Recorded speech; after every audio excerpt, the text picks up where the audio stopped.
Bonjour et bienvenue sur votre chaîne YouTube. C'est votre chaîne sur laquelle on parle de l'investissement en Allemagne sur un bien immobilier. Aujourd'hui, je vais commencer une série de mini-vidéos. Donc, il y aura 2 vidéos que je vais faire parce que je veux traiter un thème qui est très important, un thème qui touche beaucoup de personnes de la diaspora africaine qui veulent investir sur l'immobilier en Allemagne. Alors, ce thème-là, cette question qui pose beaucoup de problèmes aux personnes venant d'Afrique comme moi, je le dis parce que moi aussi j'ai été confrontée à ce problème-là quand je voulais investir ici en Allemagne sur mon premier bien immobilier. De quoi s'agit-il? Il s'agit des frais supplémentaires. Ce sont les frais que vous allez devoir couvrir quand vous allez acheter un bien immobilier. Ces frais-là, ils sont incontournables, mais ils n'ont rien à voir avec l'immobilier directement.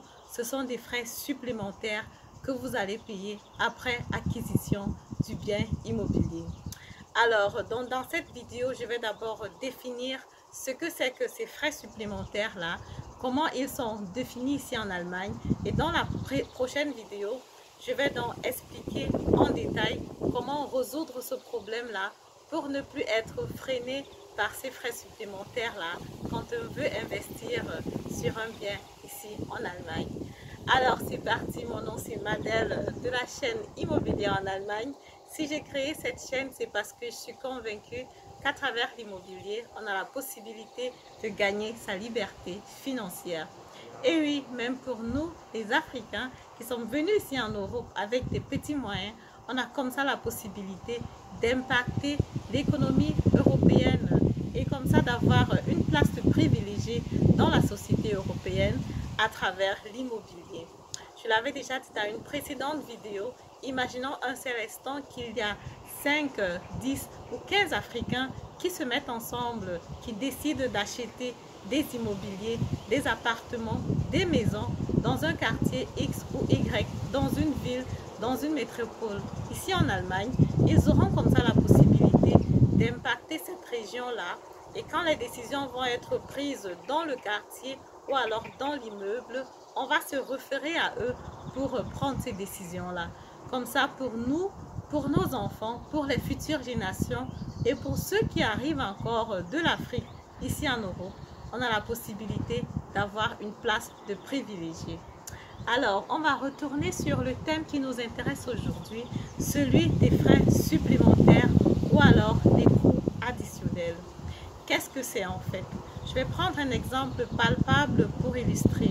Supposons un seul instant que vous avez trouvé votre appartement, il vous plaît, vous voulez le prendre que ce soit à but locatif ou alors à but résidentiel et que sur internet, que ce soit sur ImmoScout, ImmoNet, sur eBay ou alors dans le journal, le prix il est à 100 000 euros.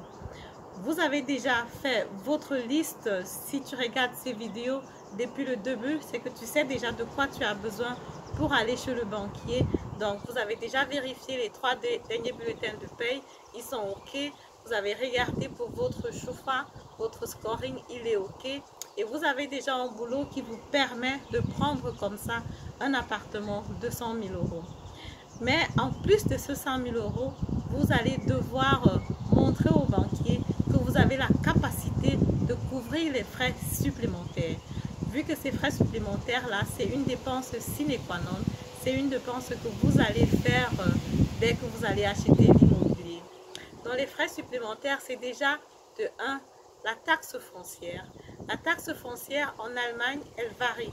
Chaque État en Allemagne prend la décision sur le montant, sur le pourcentage de la taxe foncière qui va être versée après l'achat immobilier.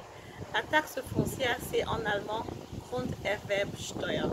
Donc, elle varie de 3,5% à 6,5% ici en Allemagne. Dans les régions comme la Bavière, elle est plus basse. Et ici à Berlin ou dans le Brandenburg, elle est 6,5%. Donc, elle est très élevée. Donc, pour l'appartement que vous avez trouvé qui coûte 100 000 euros, vous vous retrouvez donc comme ça à devoir payer 3 500 euros si vous êtes dans le sud de l'Allemagne ou alors 6 500 euros si vous êtes dans le Bayern, excusez-moi, si vous êtes à Berlin ou dans le Brandenburg, vous devez payer 6 500 € pour la taxe foncière. En plus de la taxe foncière, vous devez donc payer les frais de notaire et les frais d'enregistrement au cadastre. En allemand, ça s'appelle Notarkosten, Notar- und Grundbuchkosten. Bon, en général, on mélange les deux. Ils vont varier à 2% environ. Ce qui veut dire que dans une région, ici à Berlin par exemple, quand vous trouvez votre appartement et qu'il coûte 100 000 €, il faut déjà avoir 8,5% du montant de l'appartement que vous avez mis de côté. Ce qui signifie qu'il faut donc avoir un montant de 8 500 € au minimum que vous allez présenter au banquier pour pouvoir faire le financement. Alors, je dis au minimum parce que ça, c'est dans le cas où vous avez trouvé l'appartement et que vous êtes en contact direct avec le vendeur, direct avec l'ancien propriétaire. Dans la majorité des cas, il arrive que vous achetez un appartement à travers un courtier ou alors à travers une société immobilière. Quand c'est le cas, vous devez donc payer encore les frais du courtier ou alors les frais de ce service-là, de cette société qui vous a présenté l'immobilier, qui a mis l'exposé en ligne et qui s'est rassuré que vous allez acheter l'immobilier jusqu'à la signature chez le notaire. Ces coûts-là varient aussi ici en Allemagne de 3% à environ 7% ici à Berlin, dans le Brandenburg aussi. Ce qui revient à dire que, en plus de 8,5%, si vous êtes à Berlin ou à Brandenburg, il peut arriver que si vous achetez l'appartement à travers un courtier, que vous payez encore 7% en plus des 8,5%. Directement, on se retrouve à 15,5% du prix d'achat de la maison. Ce qui veut dire que si l'appartement coûte 100 000 €, il va falloir payer 15 500 € en plus qu'il faut présenter au banquier frais chaud pour comme ça acheter cet appartement-là. Ces capitaux-là, très souvent, ils manquent. Très souvent, on voit un appartement, on vient de finir avec des études, on n'a pas forcément eu la possibilité d'économiser ou alors d'avoir un peu de réserve. Du coup, on est coincé et on est obligé de laisser cette offre-là, qui est peut-être très intéressante, passer parce qu'effectivement, on n'a pas les moyens de présenter ces frais supplémentaires-là. Donc, dans la prochaine vidéo, je vais comme ça apporter des astuces, des solutions à ce problème-là. Donc, si toi aussi, tu es confronté à ce genre de problème, à cette situation actuellement, je t'invite donc tout simplement à t'abonner, à rester scotché.